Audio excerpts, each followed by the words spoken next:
like I said, I didn't know I was gonna say anything, but here I am, and that's what I said. Thank you very much. No, thank you very much. Oh, okay, sorry.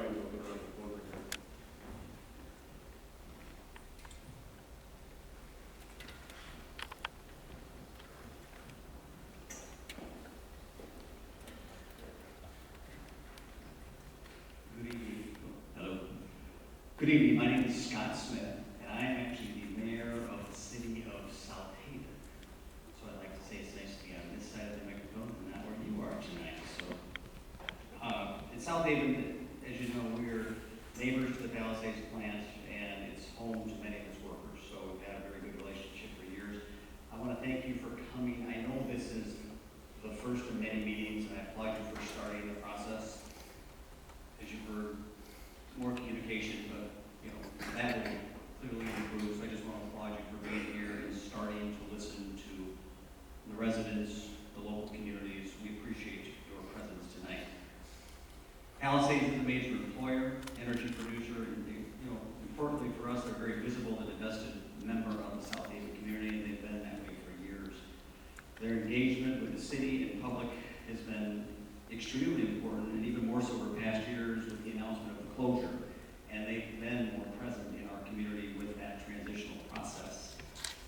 It's important for us as we talk about the eventual creation of the Palisades Advisory Panel, that we want to ensure the transparency and public dialogue continues. As a person, I do clearly want to be involved. I hope we as a city are involved, all the local communities are involved. Based on my experience in local government and the private sector, if you want a committee or a board to be effective, it needs to be credible and have buy-in from everybody around.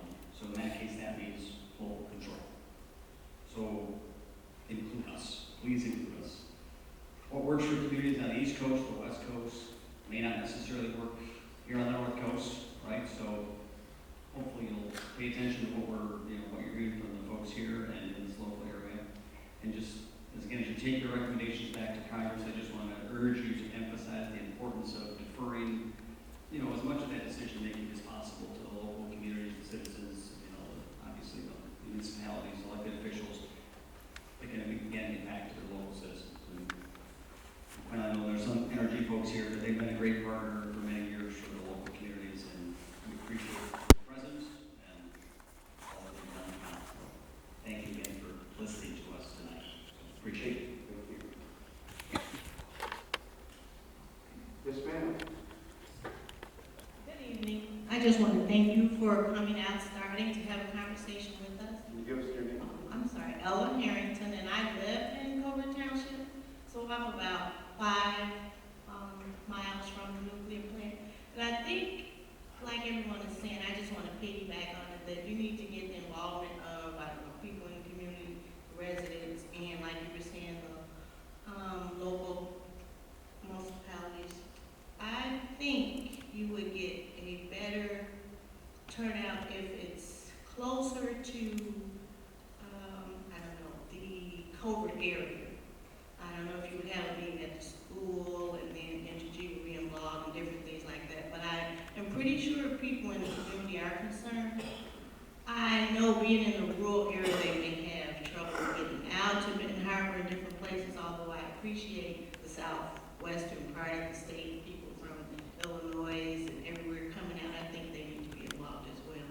So I want to thank you and just remind you that what everyone is saying is to get everybody involved, more so than just the DC and the upper people in management and different things like that. I think it's on a different level to actually hear the people that are staying here and the people who are concerned about where the disposal is going to be, how long it's going to take, and how long is it affecting them, and is it making them have cancer. I think people have a lot of different concerns, and I think as you're doing meetings, maybe schedule something closer. Okay. Thanks. Thank you very much. Yes, ma'am.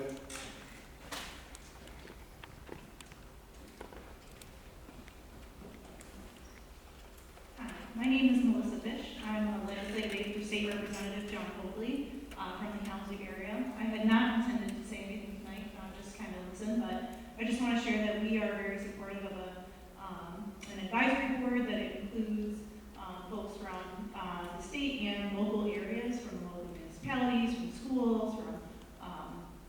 local governments, all different kinds of folks who are going to be impacted by the decommissioning of Palisades. So I just wanted to share that. We are very supportive of that and looking forward to be engaged in more conversations about that. So, thank you. Thank you.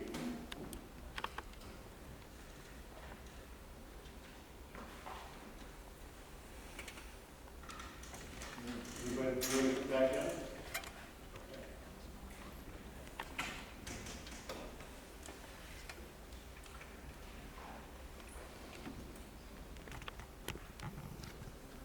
Oh, I'm sorry, didn't see you. Okay, who next? Oh, it's not the one. She wants to speak, go ahead, let her. I'll be here.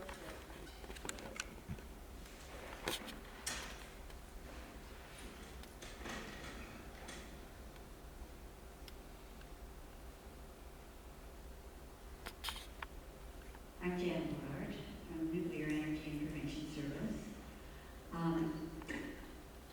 It's kind of discouraging to be a volunteer, and I feel that nuclear decommissioning citizen activist panel should have funding. And I think that if the state legislature or the state executive decides to establish such an entity, that there should be a way of funding it. There's a tremendous amount of money running around in the nuclear project, and the people who are concerned and who want to be on these kinds of entities should be rewarded. Maybe it would be payment to them directly, be sure that they are paid for their transportation and for their time, or that a donation be given to something they care a lot about. But asking people to come to meetings where everybody's paid them is not really fair, and there should be funding for the individuals who end up on these panels. Thank you very much. Sir, come on down.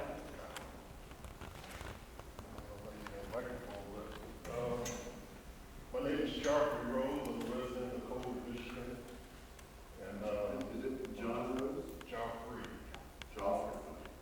Rose from Cold, Michigan. And I'm just not getting involved in the activities with the commission and everything that's happening with the Palisades nuclear plant.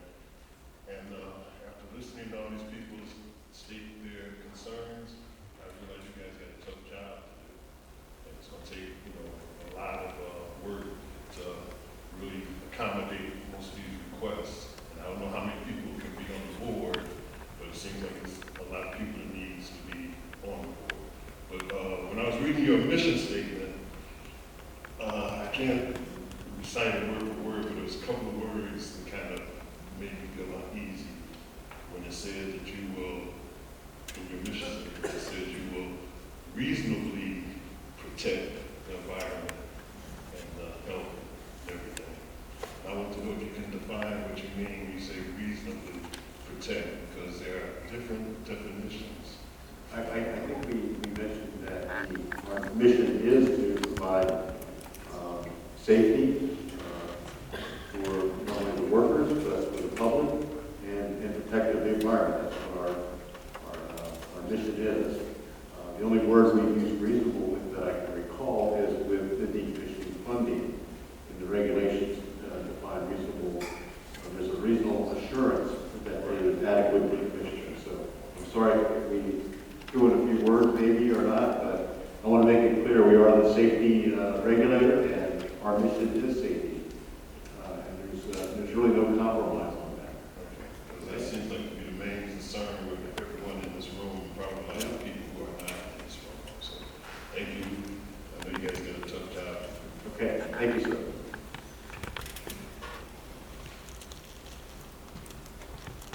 I'm having trouble looking into the crowd because of the lights, so that's why I'm trying to. there anybody else that would like to talk? Provide some comments?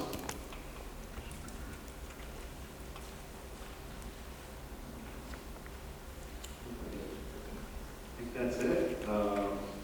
With that, I thought we could close the meeting. I have a couple summary comments from this evening that I'd like to tell you what I heard, and I think my staff will also agree with me that we did hear. For Palisades, I've heard a lot of comments that there should be a Citizens Advisory Panel, or CAB, Citizens Advisory Board.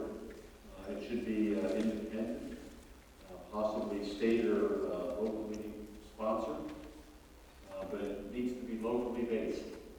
And the panel membership should include local citizens, local elected officials, including safety representatives, and possibly even people extending to the agriculture and tribal nations, and also include people who volunteer to be on the CAB.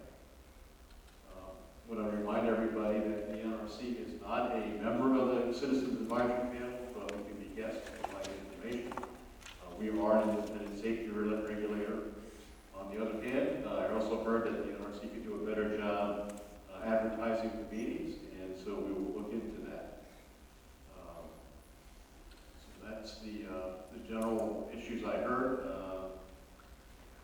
and we're looking forward to seeing the transcript and analyzing what was actually said and taking a look at the second look at this. Do you have anything to add? Oh yeah, we have a little card here so that people can look up our email address, and also there's other information on the decommissioning program, the website, and also the website for this particular NEMA section 108, which is the Citizens Advisory, and also where the questionnaire is. So we have these cards that can be are available out front. We also have the question